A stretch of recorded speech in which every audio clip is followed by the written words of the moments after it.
morning to those of you where it hasn't quite hit noon. On behalf of the team here at Online, I just wanted to welcome you to our webinar today, Transforming on Your Terms.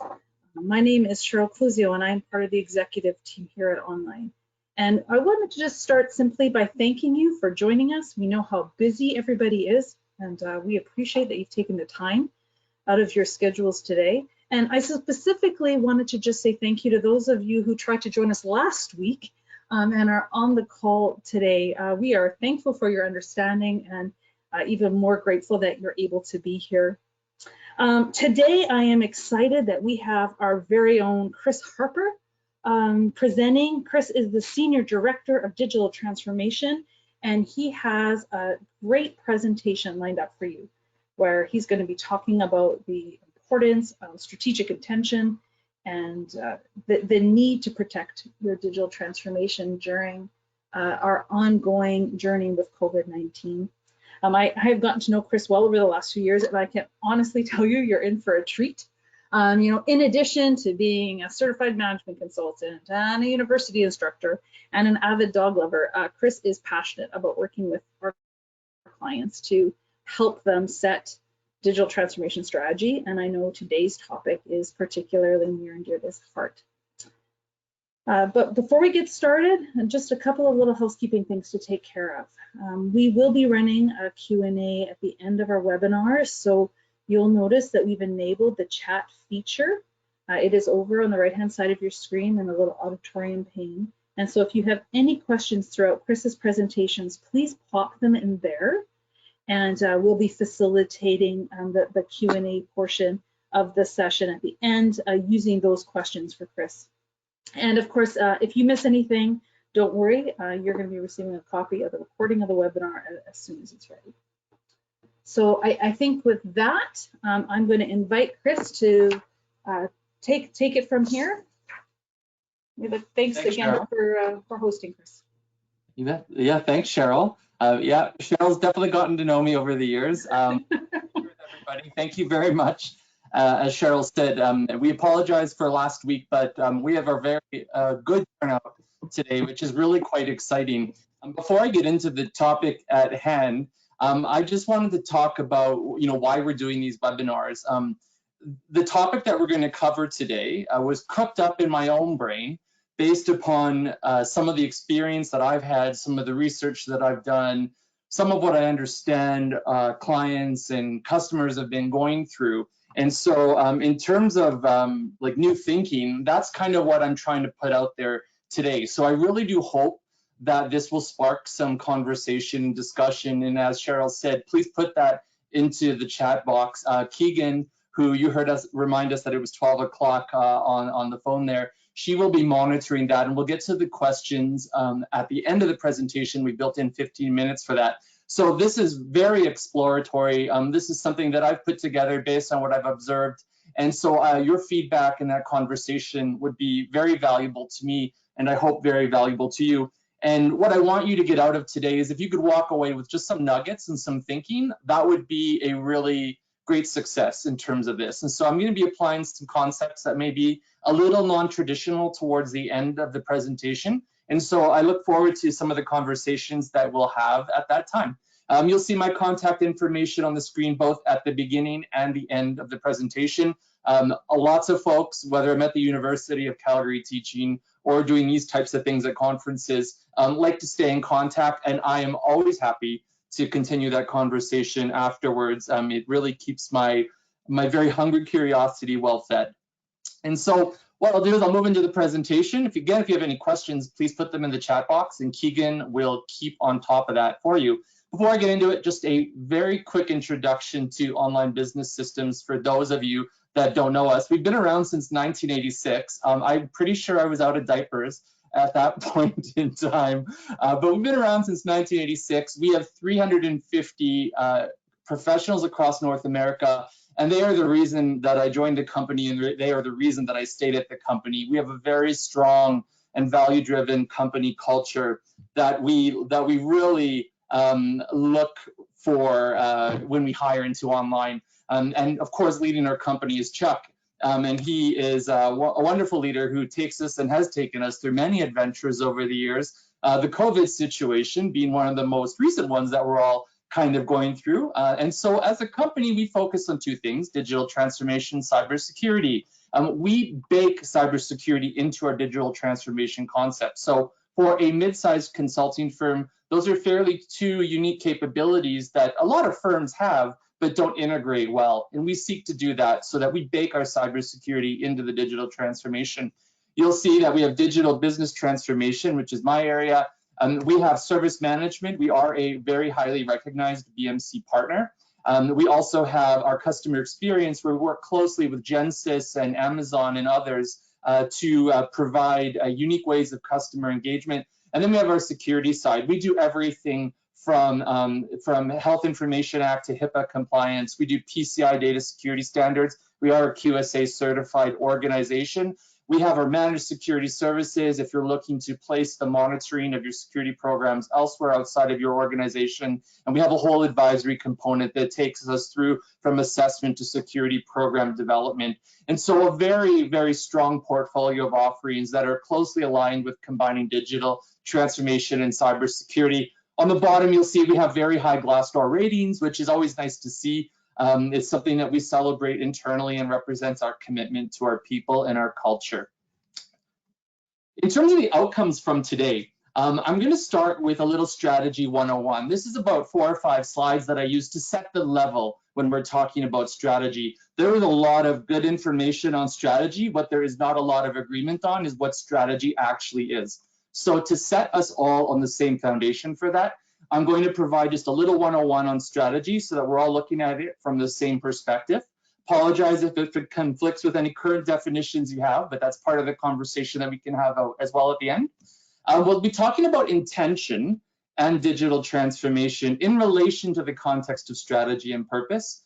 I'll talk a little bit about assessing your current digital transformations or transformations in general. A lot of these are transferable principles that apply outside of anything digital as well. We'll talk about how to assess that.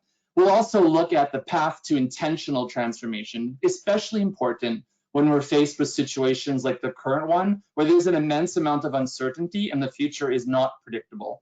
Then we'll talk about creating strategies and transformations that will survive. And that's where I get into a little bit of a departure from a lot of the common thinking and acceptance that surrounds strategy and transformation. But we'll get into that conversation towards the end. So these are the outcomes. I'm hoping to provide you with some little nuggets that you can use to think about some of these concepts a bit differently. So if you have any questions, pop them in the chat box as we go along here. But what I'm going to talk about now is just what is strategy and what does that actually mean? It's a very cool word, and it usually means a lot of different things to a lot of different people, but strategy is really not that complicated. It is essentially knowing where you are, knowing where you want to be, and then defining a path towards that. And the key thing here is that it looks simple, but we all know as senior practitioners that line in the middle is a little bit more squiggly than just the straight line here. But these are the 3 ingredients you need to effective strategy execution. I'll make a comment momentarily about what an effective strategy is, even if it's not executed, because the key is that destination. When we don't understand where we're starting from, but we understand where we want to be, it's impossible to measure that distance and estimate what needs to change, how much is it going to take to change in terms of effort and time. When we don't take the time to understand our current constraints and strengths as an organization, and we define where we want to be, we really don't know where we're starting from, so we can't define that distance, and we can't even define if it's feasible. When we look at strategy from where we are, but we maybe have an idea of where we want to get to, but we're not quite sure, or it's not very clearly articulated, we end up in this situation where we know clearly where we are, but we don't have very good clarity around where we want to get to. And so again, we run into that same problem. And there's that saying that says, if you don't have a destination, any direction will do. And that is sort of the problem we run in here. And you end up on a lot of projects where people are like, why are we doing this? Like, what is the purpose of this project? That is a sign that you probably haven't clearly articulated an outcome or a strategy and aligned things with intention towards it. When we know where we are and we know where we want to get to, but we don't create a clear plan or roadmap to take us between those 2 points, we end up with my wonderful Microsoft Paint created, and the image is not copyrighted, so please feel free to use it. But we end up with like a lot of chaos in the middle, which is a bit of a problem when you have people working and you have money being spent on a journey and your journey looks like this. And so in order to have an effective strategy, we need to know where we are. We need to very clearly and precisely know where we want to be. And we need to have a path and investment in the journey towards that, or the roadmap to get there. These 3 things allow us to execute on strategy effectively. And you could apply this to transformation, to strategy, down to the project level as well. The key thing I want to point out here, though, is that executing strategy is one part, but you can execute a very poorly defined strategy. So we can choose a destination and execute our journey towards it very successfully, but if the destination is the wrong place to go, it is still not going to result in a successful strategy. It'll result in a unsuccessful strategy effectively executed, but not the outcomes that we're looking for. So that destination is something that often requires a lot of discussion and conversation. So that I just wanted to provide as a foundation for strategy within the context of what we're going to be talking about. So a lot more simple than Harvard Business Review and Michael Porter and Drucker would have us understand, but just to give us all the same understanding, I'm providing that baseline. I'm going to talk a little bit about the current situation, so mainly COVID, but any situation that has a high degree of uncertainty, these principles would apply to. And I'm going to talk about how it affects the strategy and the transformations. And so when we look at the pace of change in industry and some of the structural shifts that are going on right now, we tend to assume that those structures within an industry, like customer preferences, competition, price, these things tend to be fairly predictable for the most part, except when they're not. And the situation we're in right now is such that the structures are not very clear and they're shifting. And I'll walk into some examples of that in just a moment. We also talk about strategy being executed through transformation, and I put in brackets digital or otherwise. Those transformations make assumptions around how customers are going to behave, how competitors are going to behave, how we're going to behave as organizations, and how the industry structures are going to likely remain stable. These assumptions define the reliability of the strategy and form the premise for that strategy's relevancy and the value that the execution of that strategy through transformation or otherwise would create. And so when the assumption proves false, like industry and the future is not predictable, customer preferences are changing rapidly and we don't know what they are, the strategy and the transformations that may be built upon it are no longer valid or at risk of losing the value that they're trying to create by being executed. And as I mentioned here, this cascades downward into the transformation, into projects, into operations, and into the hearts and minds of the folks that are committed to executing on these. And it creates an immense amount of uncertainty, which many organizations are not mentally or structurally prepared to navigate. So when we look at an industry, we essentially have 4 quadrants. We have in the lower left, the bad place to be. So we have things that customers are not willing to pay a lot for, and the organization can't extract a lot of value from selling. That is the box, that red one, where organizations essentially go to die. In the upper right-hand side, we have something that is the customers are willing to pay a lot for, and the organization can make healthy margins and profits from. And then on the upper left and then on the lower right-hand side, we get sort of those niche markets, and then we get the ones that are more volume driven. And so people who want to make money by having low margins but high value or high volume, for example, will go to the upper left. And those that want to focus on like a niche like luxury, for example, may go to the lower right. And so, this is strategically, according to some of the management thinkers, where you might want to place your organization in terms of target market. Now, what COVID has done to some of these situations, I'll get into in just a moment, but the key strategic thing that in any organization needs to decide is which of these quadrants or where in this industry and market are we going to play? Where are we going to compete and where are we not going to compete? Saying that you're going to compete in all of these, I think we all understand, is not feasible because we're just spreading the jam too thin on the bread. we have to have an area of intention and an area of focus. And so if number one here represents our company, and we want to pick where our company or organization is going to exist in terms of the market, we have many different options. You'll notice I didn't put anything in the red box because any company that wants to put itself in the red box probably needs to hire a consultant to help them because they might be lacking some management aptitude. But generally speaking, we want to think, are we going to be based on volume? Are we going to be based on a niche market? Are we going to be based on high margins and high price? And so we got to decide and make that decision. The key thing I want you to focus on here, though, is most organizations choose where they're going to go. But this assumes that those 4 boxes and their proportions remain static as we execute on the strategy to preserve or to acquire a new market position. And so what happens is there is, and Michael Porter, for example, calls this the productivity frontier. And essentially what happens is organizations are drawn towards like cheaper products for lower prices, and which creates efficiency and creates competitive rivalry, which creates red oceans. As if you've ever read the Blue Ocean book, it creates red oceans. We don't want to get into those places. So what happens is every organization has an intention that it sets, but there's always those market forces that are pulling it to be cheaper and to compete with the rivals on price and productivity. And the intention needs to be strong enough to pull the organization to where it wants to go so that it overpowers those market forces that are trying to pull the organization towards those bad places to be. So you can see if we are number one on the diagram I have on this screen right now, we're probably holding stable in that location that we are in the upper right-hand quadrant. But if we look at these other 2 competitors, numbers 2 and 3, the pull is much stronger than their investment and their intention to occupy or move towards a market position. And so they're probably seeing declining margins while competing with each other and customers that are only willing to pay less because they're not defining their value to the market appropriately and preserving that market location. And so there's always these factors in place. And this is like what we know to date, right? A lot of management theory and research has gone into this sort of exploration of these topics.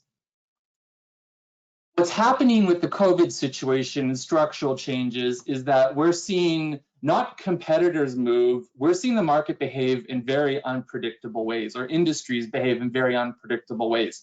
Customer preferences are changing super, super quickly.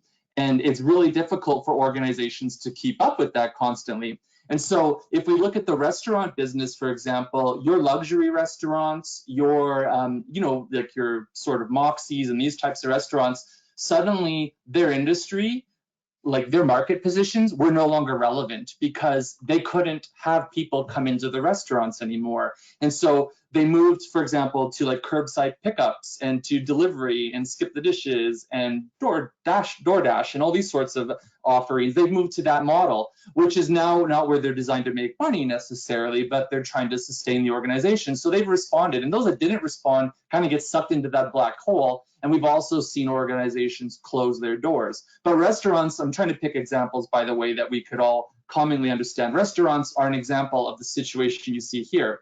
The other situation is that the market just completely evaporates. So like retail, for example, like going shopping at stores that are deemed non-essential, yeah, not happening. Like a lot of clothing retailers, they don't have online capabilities right now, they don't have revenue. And so a very stressful and traumatic situation. And what happens is people's market positions, these organizations just fall out of the sky if they don't pivot to a different perspective or a different way to deliver their value and satisfy their customers. And you could also, if you think about, one more I'll mention here that's near and dear to me, the fitness industry, right? Gyms shutting down and having to move to digital modes. And I'll tie that back into the intention and the purpose conversation in just a moment. As well, what we have happen is we have like the market just shift completely. And so some organizations are completely left out of the market, and some organizations where yesterday they were in that high value to the organization and high value to the market position, they're suddenly in the low value to everybody position. And they're like, how do we move our organization and adapt and pivot so that we can survive? Because the longer you sit in that red zone, you're bleeding cash, you might be bleeding people, you might be bleeding customers. You want to get out of there as soon as you can. And that suddenly requires management to be very, have a high sense of urgency and to be ready to be very decisive in terms of where they're going to apply their intention, or that green line that I represent here, so they can move to a place of profitability from where they were. So that's the market forces. Internally, we know that there's also impacts on the operating model of organizations. So not just the business model that's impacted, obviously, but the operating model. And we can see here, like, your supply chain risk, your ability to deliver products to customers, marketing and sales. If you're face-to-face based, like, how do you go and sell your services when you can't meet face-to-face and create awareness? Your procurement, your technology, your human resources, your firm infrastructure, all of these things can be impacted, and that impact can turn into impacts on margin, obviously, which is a concern to any organization that relies on cash to survive. And so these are some of the structural shifts that have occurred in the industry and are affecting inside the organization and outside of the organization that really is forcing organizations today to respond. And so I'm going to talk about a way we can take, and this is where sort of my thinking begins here. I'm going to talk about a way where we can take that chaos and that uncertainty and try to create some sanity from it.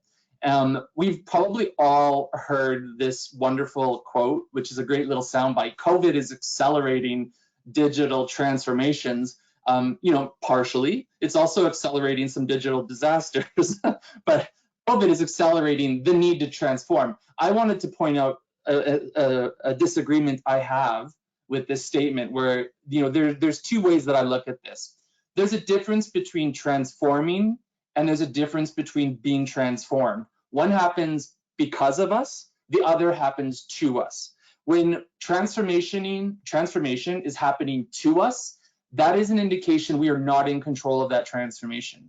And leadership's intention should be to get as much control and influence over that back into the hands of the organization, so that we're not riding a roller coaster that we haven't chosen to be on. And so that really means trying to take back control so that we are transforming on our terms and not being transformed because of other situations or contexts. We can't stop the need for that transformation, but we can certainly stop that transformation from telling us what exactly to do by taking back control, by using intention and trying to realign things, which is the purpose of why I'm discussing this topic with you today.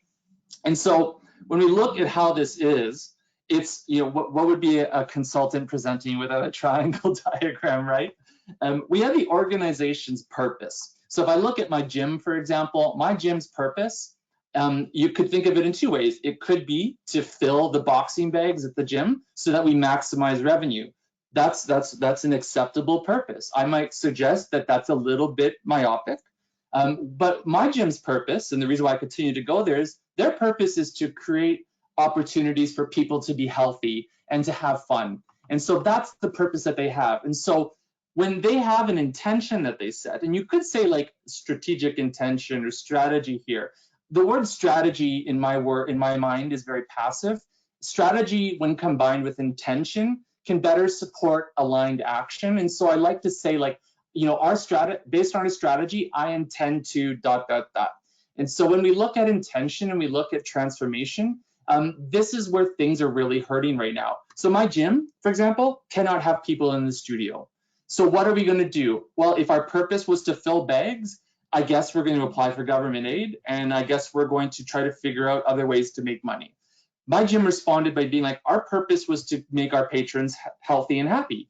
And so they quickly pivoted to online modes of delivery and moved from a user fee perspective to a donation-based perspective, which actually resulted in like 3 to 4 times the revenue based on my analysis of the model from the outside of the organization. Obviously, they went from a maximum revenue for filling a physical space. When they moved to digital, they 3 times that amount, which is a benefit to the fitness instructors and a benefit to the gym itself. And so they took their purpose and realigned their intention, used some very micro transformations on digital platforms, and then executed an aligned action towards it. And now I don't think that they're going to ever actually stop delivering some of the services in this mode, even when patrons are allowed back in.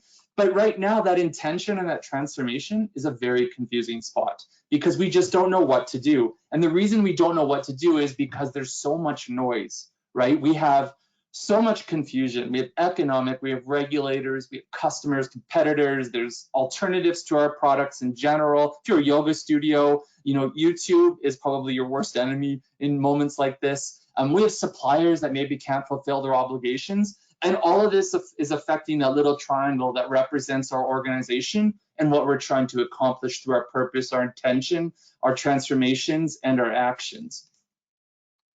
And so what happens in this situation is we get a big disconnect. There's a huge disruption to our organization because of these changes in the market.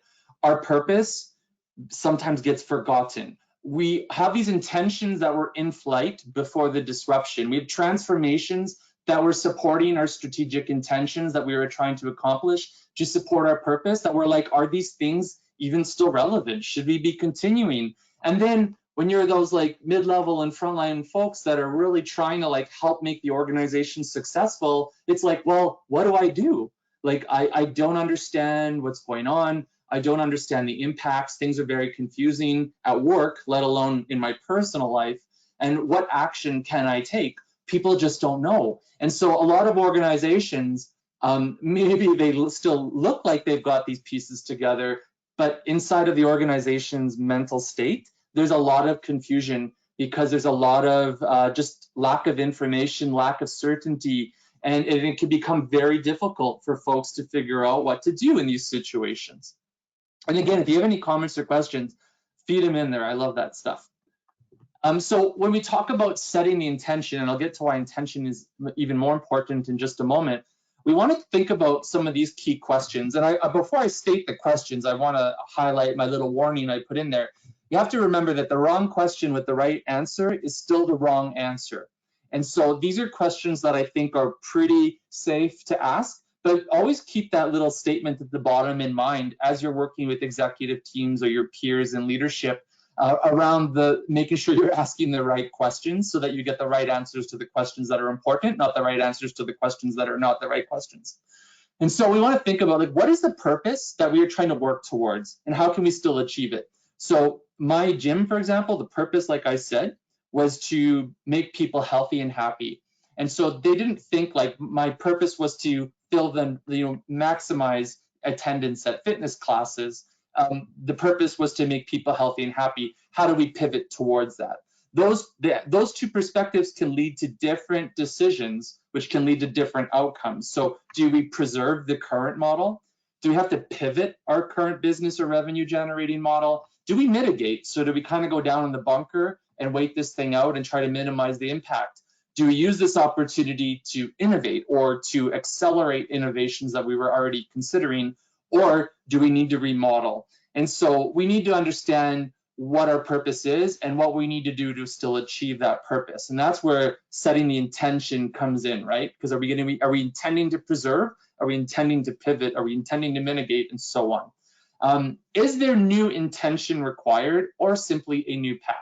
And so if our intention was still sound, like we're still going to pursue this position in the market, we just now need a different little treasure map dotted line to where the gold is. We just need a new path. That's a really key question. If you have to change your intention or your strategic destination, the letter B I represent in my diagram, you're going to definitely need a new path. And anything that was associated with the original intention is probably going to have to be realigned to it. And then how has the environment changed and where do we reside within it?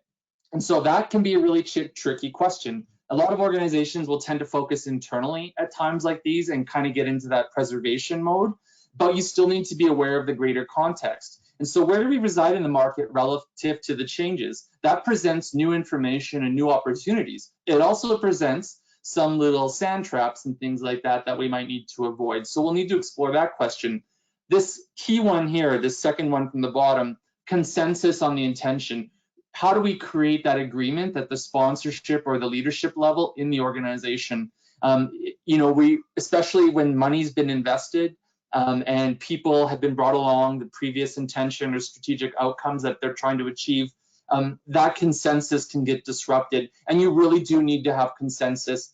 Any kind of intention across the organization or strategy is not the CIO's responsibility, the CFO, the COO. It is the entire executives team to kind of come to agreement and consensus on the path forward, and then to drive all of the alignment and investment and effort towards those outcomes. Otherwise, you're going to be falling into the trap of one of the critical failures of strategy in any transformation, which is lack of clear consensus on the outcomes, and clearly from that, lack of clear sponsorship. And then you also want to think about how this is affecting unique capabilities that you might have. And so that's really those things that make your organization unique and able to provide a certain output to the market that competitors would have difficulty replicating. That can be a unique capability in many situations. It can also be a constraint in situations where that capability needs to adapt. So you need to look at your capabilities quite clearly. And again, I just want to emphasize the wrong question with the right answer is still the wrong answer. And so always make sure you're asking the right questions, and there's probably dozens more than what I've put up here on the screen already. So that's great about intention, but what about when we have stuff that's already underway? So we have transformations that are already underway, and they have digital transformations or otherwise, and are they on track? Are they off track? Is there no track? Is there no train? Like, what's going on with our existing transformations? And so when we look at the current situation, 3 questions in general, and you can see some of these, like that middle one might count for 3 questions itself, but hey, who's going to stop me? So we have 3 questions that come up. Do we continue forward? So do we continue as we were? And if so, I might be prepared to have some justifications why that's the case. Do we pause? Do we bridge? Do we kind of wait this out? Or do we have to stop completely? And the stopping completely one can be quite scary for some when there's a lot of organizational effort, where you've hired people, you've allocated capital or operational expenditures towards transformations. That can be a very scary question. The key thing I want to mention here as well, and I hinted at it earlier, is that if your intention has changed, your transformation has changed. You may not change your transformation, and that would be a mistake, but if the strategic intention that you've established in order to fulfill your purpose in the face of all this uncertainty and structural changes in an industry or market has changed, you better be looking at your transformation and asking whether or not that needs to change, because that could be a big blind spot if that question is at least not asked. The key thing I want to emphasize around these 3 questions is that there's urgency. So you probably don't have 3 months in this current situation to figure out these answers. It needs to happen quite rapidly. And it needs to be done pragmatically.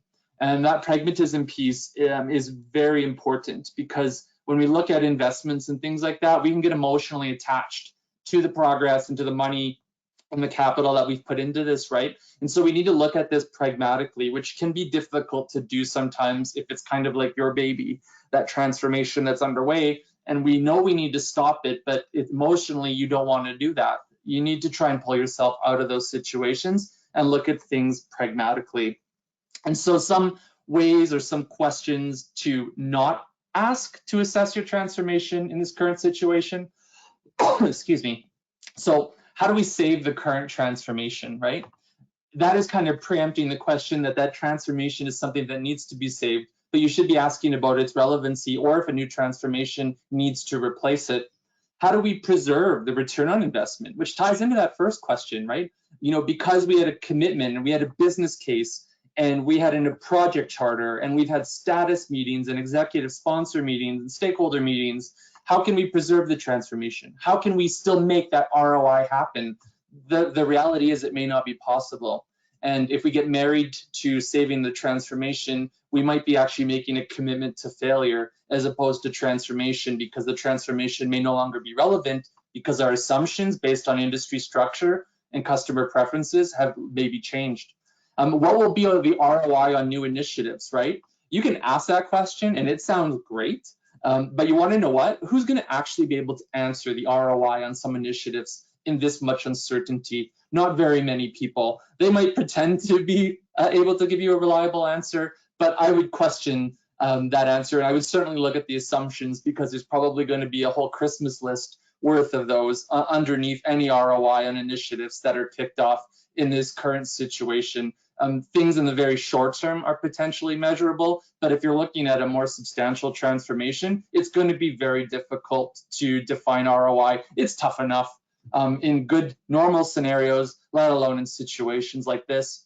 The other question, third from the bottom, how would we return to normal when this is over? There might not be that, right? The organization may not return to normal. Customer preferences may not go back to what they were. And the real estate industry, I think, is starting to get tickled a little bit by that situation right now, because people have realized that remote work, this isn't as tough as we thought it was going to be. And do we really need to have 28,000 square feet of office space in a downtown, or can we move to a blended model where some people can come in the office and some people can work from home? That is something that is seriously being looked at right now, and you're seeing that in Harvard Business Review, in the Financial Post, and so on, around that type of a situation emerging. And that is a structural change in real estate that's going to have some huge impacts, not just on real estate, but municipalities who depend on the taxation from those properties, which will spill over into residential and business tax. So there's a whole change to a system that was based on industry structure being stable in a certain way. It's going to have some big impacts. The second one from the bottom is, what are our competitors doing? I wouldn't be mimicking your competitors necessarily in this situation, because they might not be doing the best things. You should be looking at your response and what you can control. And if you're kind of looking at the car beside you all the time, you're not looking on the road ahead. And you don't want to miss that turn, otherwise you're both going to drive off the road. And then you want to think about too, like, how much have we invested? This kind of gets into that sunk cost fallacy. That can be a real emotional trap in situations like this, especially if you're looking at that third from the bottom question around, do we stop completely? Your investments to date are going to pollute clarity around the answer to that question. So some questions that you might want to ask is, so has our, or will our, intention change, and what must change to support it? So we had intended, prior to this huge level of uncertainty and change in the industry, in being at a certain place, but has that changed, and what do we need to realign to support that, right? We can change our intention, but if we don't change our transformation, we don't change our action, we're not going to get to the place that we intend to be, right? There needs to be alignment between what people do and decide and what the organization is trying to achieve. And that's where that intention piece can tie the purpose in with a transformation and in with action. What assumptions did we make that are now false? Did we make assumptions around our customer needs and behaviors, our customers' ability to buy our product, our competitors' ability to compete with us, our suppliers' ability to provide us? Did we make any assumptions that might affect the reliability of our current intention and our transformations? And then, is there agreement on how transformation supports our intention, both new and existing? And that comes back to creating that alignment at the sponsorship and the executive and leadership level, and then downwards into the organization, around how that transformation supports our intention. Really key question to ask, because if we don't answer that question and communicate it down, people are going to end up on those, why are we doing this project? Why are we going in this particular direction? We don't want people thinking about that. We want people knowing what they need to do and how they need to act and contribute to drive execution of those things.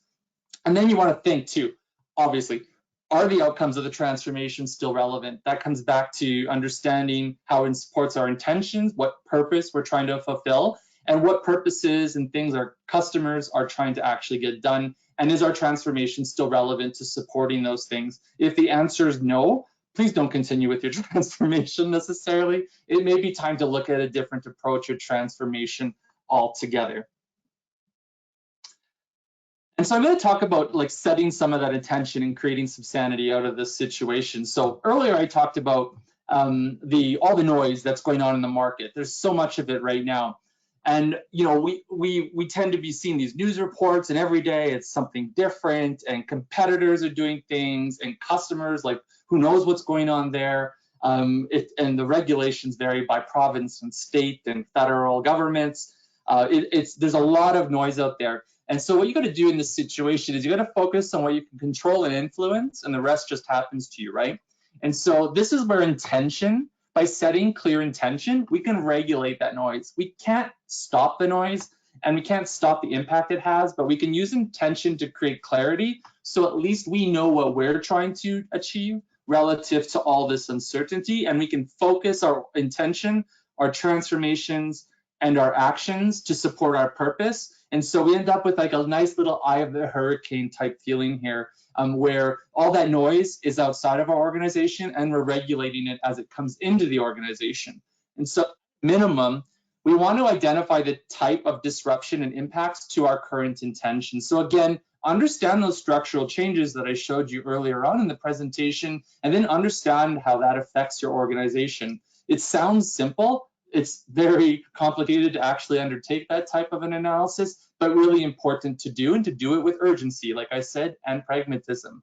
Then you have to decide on a response. And remember, the only decisions that are made are the ones that are acted upon. So you need to decide and you need to act. And so are we preserving, are we pivoting, are we mitigating, innovating, remodeling? We really do need to decide. And there's others, obviously, other responses you can take as well. But we do need to decide and we do need to act. And then we want to ensure alignment at the sponsorship level on a response. And so creating that alignment is really where you get into some of the ethical politics of being at a leadership level, where you need to have conversations and you need to ethically influence peers so that they understand and that you create that cohesion at the executive level. If you don't have that, it will create confusion below in the organization, both in the current situation and in good times as well. And then you want to communicate and create that renewed alignment responsively. So be explicit about what outcomes are existing, are changed, or new. And this is really key, right? We want the people who have to act and to drive the transformations, we want them to understand what they're contributing towards. If they don't have that, especially in situations like this, it's sucking energy away from what your organization is trying to accomplish, because it's going to get eaten by all the confusion that they're trying to figure out and their role within it. So you have to make sure they understand how to contribute. And then you want to continually test assumptions and adapt. And I'm going to get into that a little bit more in the next section as well. And again, we're getting close to the end. So just if you have questions, now's the time to start popping them in there. I know we only set 15 minutes for 15 minutes for questions, but we'll do our best to get through them as they come up. So I'm going to talk about resiliency here in the final section. So this is kind of there's the current situation we're responding to, but how do we create resiliency, or that ability to get through this and still come out okay? This is where things might get a little bit controversial, especially if any of you have MBAs. It might get a little controversial. But strategy has typically been based upon a commitment to a specific objective over a longer term, the alignment of the organization towards that objective. So we essentially get capital assets and organizational assets like processes and policies and systems and things like that. We get those things in place to help support us moving towards a more longer term strategy or outcome. We accept deviations from that in traditional strategy as long as we return to that baseline and that long-term objective. And so very rarely is an organization willing mid-flight to suddenly change its strategy. And then, of course, all the transformations and things that are associated with it. And the final thing I want to mention is that strategy is often believed to be for executives, and operations is for individual contributors. The truth of the matter is, and there's literature out there on this, that strategy really needs to permeate the entire organization and drive aligned action. Of course, there'll be deviations, and to think that everyone is acting in alignment is a very cute statement to make, but it should certainly be the intention that everybody, or a majority of everybody, acts with alignment and supporting the organization achieving what it's trying to do. But traditional strategy creates a fixed strategy that requires transformation to adapt.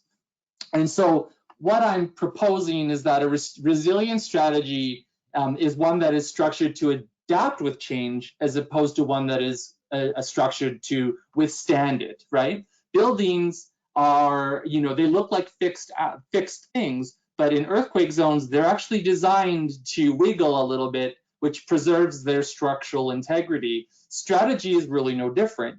When the ground shakes in your industry and your market, your organization strategy needs to be able to shift with those changes and be adaptive. But that is not how traditional strategy is formulated. It's often based on a grand master plan the organization structures, or what we would say is like models itself or architects itself around that, and it creates fixed structures based on a fixed strategy. And that's a very sensible thing to do. So what I'm proposing is that we would look at strategy as being an adaptive capability as opposed to a fixed one. So we need to accept that, first of all, we're not great at predicting the future. Yeah, you know, some people get it right, but a broken clock is right twice a day. And so we need to get acceptance that we're not great at predicting the future. In brackets there, what you want to think of is, though, but we can be good at making sure we have an adaptive structure to whatever future emerges. We need functions that are able to learn and adapt rather than execute within a fixed structure. So if it's a very sort of hierarchy-based organization, not a very adaptable structure, and I'll talk about that in a moment. We need to be continually collecting and feeding new information into those adapting functions. So that might be understanding changing customer preferences, understanding changing market structures, understanding how we can serve customers' needs that maybe customers don't realize they have yet. All that information being fed into the organization is very helpful in terms of creating an adaptive strategy. You also want to think about moving decisions to where the information is, and that's more adaptable. And the most of the information, by the way, is with your frontline employees that are interacting with customers on a day-to-day basis. Not moving information to where the decisions are necessarily made, right? One is very efficient and adaptable. The other is very fixed hierarchy and fixed strategy based.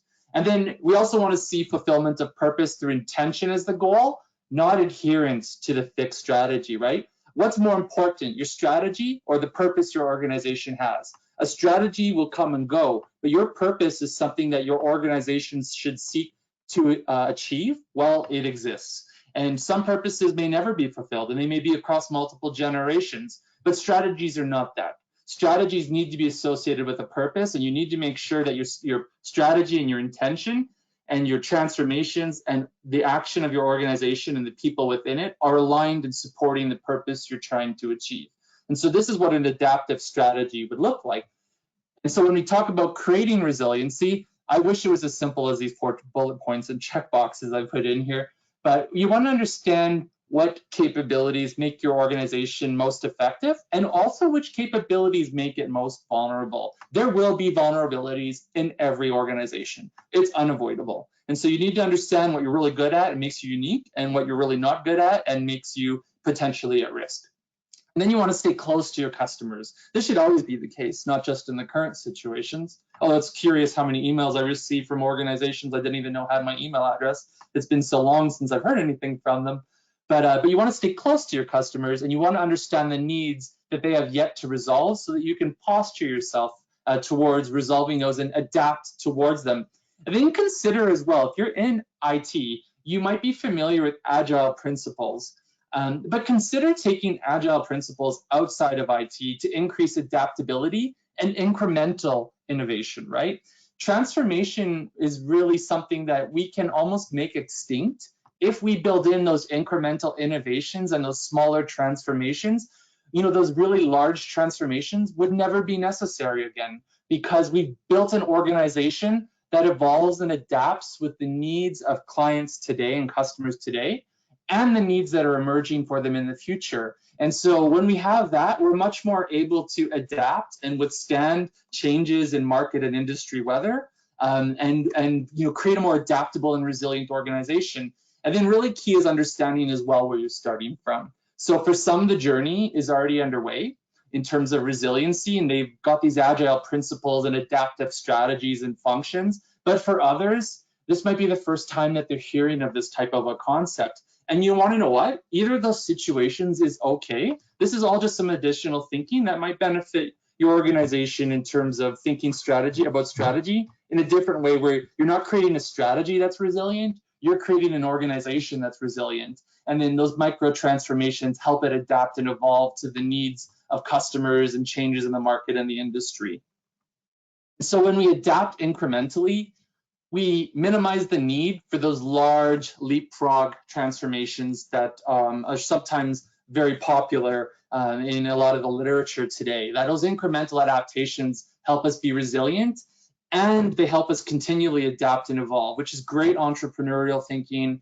It brings you closer to your customers, and it shows your customers you're listening, and your products and the ways that you resolve your customers' needs will reflect that.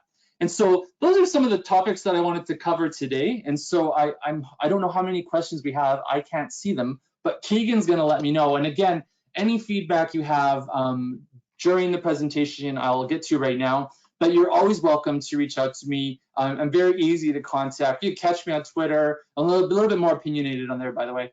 You catch me on Instagram. It's mainly my dogs, but you can also catch me on LinkedIn. I'm there as well, or by email or phone call. I do answer my phone, and you can even text message me if you prefer. That's my mobile number down there, the 403. So happy to answer any questions that we have, Keegan. And anyone that has to leave a little bit early, feel free to reach out to me anytime. Thank you very much, Chris. We do have a couple of questions that have come through. First one I'm going to read out. It says, "Hi, Chris. You've given a lot of great information for folks to take away, reflect on their own organization, and even do a bit of a self-assessment. Given that digital transformation in today's environment likely has a sense of urgency, although I think you have hinted at a few things, my question is, what are the different services or approaches that online would offer to help an organization with their digital transformation quickly?" So what we have is we have various assessments and things like that that can help. So I know our security team, for example, has they have assessments that they'll go through and do program analysis and digital transformation. We do so my team, for example, where I'm most intimately familiar, we have assessments where we can come in and assess like the business architecture. We can assess the innovation approach. So if there's a need to develop new products digitally, or redefine how current products are done, we have aspects around that. And so those would be the sort of quick wins, those short and sweet assessments, nothing large, just meant to provide information to inform future action. Hopefully that answers the question, Keegan. Did I miss anything? No, I believe not. If there are additional questions or a follow-up, please feel free to message in the chat box. Second question that has come up. You talked about purpose being important. What does that mean exactly? Yeah, so the purpose is like the reason your organization exists. So it's an important one, and it's one that can take a long time to figure out. But essentially, like if I take the very simple example of my boxing gym, for example, their purpose was to create healthy, happy people who are having fun while getting fit, and boxing to good music and things like that, right? And by the way, it sometimes can be quite painful. And so their purpose was to provide that.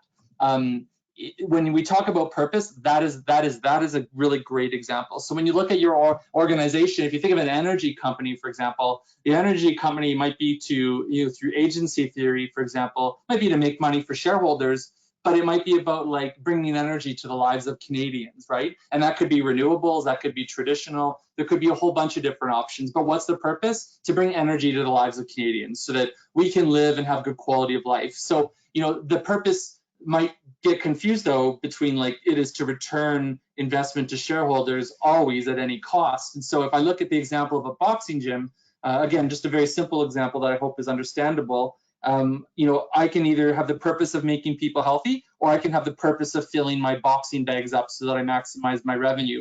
I think that first purpose is much more enduring and allows you to have a focus on how to pivot or innovate or change in the face of a disruption like COVID. And the latter one will be quite devastating because you're like, well, I don't understand how to make money now. I don't understand how I got a gym here. I got rent. I got empty bags. I can't have people here. That could drive very different action. It might move into cost minimization as opposed to an innovation and pivot approach. And so I think purpose should be a bit more broad and should be like, as individuals, we hopefully have established purposes we hope to achieve, and we align our actions and our goals with that. An organization should be the same thing. And so that's how I would look at purpose in that context. Awesome. Thank you very much, Chris. Another question has popped up.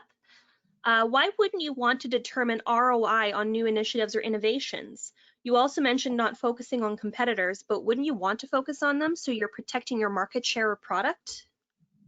Yeah, so as I mentioned earlier, in terms of the ROI at the best of times is very difficult to define. And usually the person who writes the business case is not always the person who's accountable for delivering the results at the end. When I look at the ROI, it's just, in this situation, there's too much uncertainty to really spend a whole lot of time determining ROI.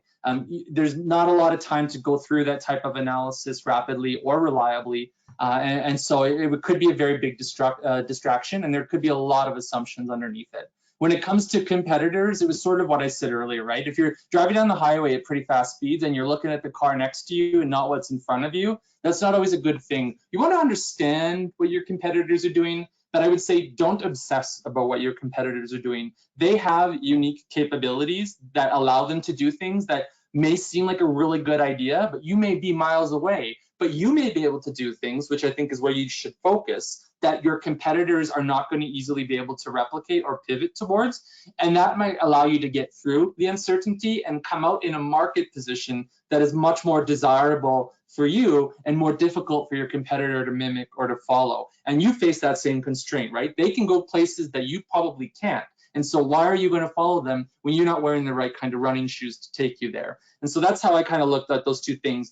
They can become distractions, and they can pull you away from action and intention, because now you're focusing on the intention of your competitor as opposed to the intention for your organization. And I can tell you that most of your employees and your teams and your executive are probably more concerned about what your organization is doing in a situation like the current one than what your competitors are necessarily doing. The one exception I would make is if, as an industry or a professional association of industry members, you're coming up with an industry response. That is a good opportunity where you will want to cooperate with competitors and other industry participants ethically to make sure that the industry survives and adapts. So that's the only exception I would make to that. But the bottom line is, situations like this, there was a quote I heard a few weeks ago. It's like, when the tide goes out, you see who's been swimming naked. This sort of a situation exposes many organizations to realizing they don't quite have the right swim trunks on when the tide goes out.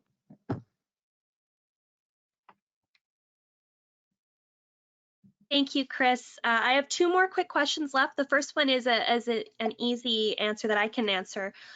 We have someone who is asking if there's an option for us to get the recording, and yes, we are planning on providing the recording at the conclusion of this webinar as soon as everything is finished and rendered. For second question, and this looks like it is the final question in my list here. It says, who is involved in defining all of this? Is this led from the CIO or the VPIT? So when I look at this, what is desirable is that the CIO or the VPIT might initiate the conversation, but as I mentioned earlier, you do need to create consensus across the executive on any transformation in general, but especially when you're talking about changing strategy and changing strategic intention to fulfill purpose in different ways. You really need to consider creating that kind of consensus at the executive level. Number one killer of many good things in organizations is lack of agreement at the sponsorship level around what the outcomes and the reason behind transformation and strategic intention is. And you really want to, smooth takeoff, smooth flight, right? Build that consensus, but understand in a situation like this one, it may need to be built quite rapidly, and that may require the CEO or the executive sponsor to crack the whip and pull people into line and be decisive. And some organizations are not always comfortable with that if they're highly collaborative, but somebody needs to make the decision if the group can't arrive at consensus. But that consensus is a critical success factor of any transformation, either today in this COVID world or the ones before or the ones that come after it. Lack of consensus will kill a transformation more quickly than anything.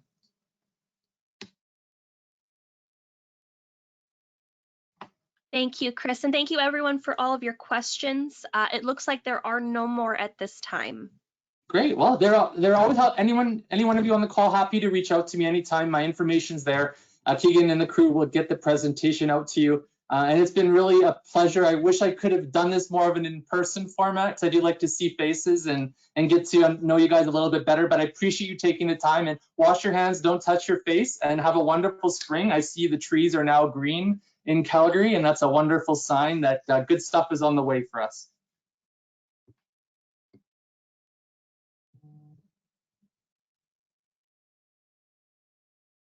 Thank you everyone for joining us and have a great day.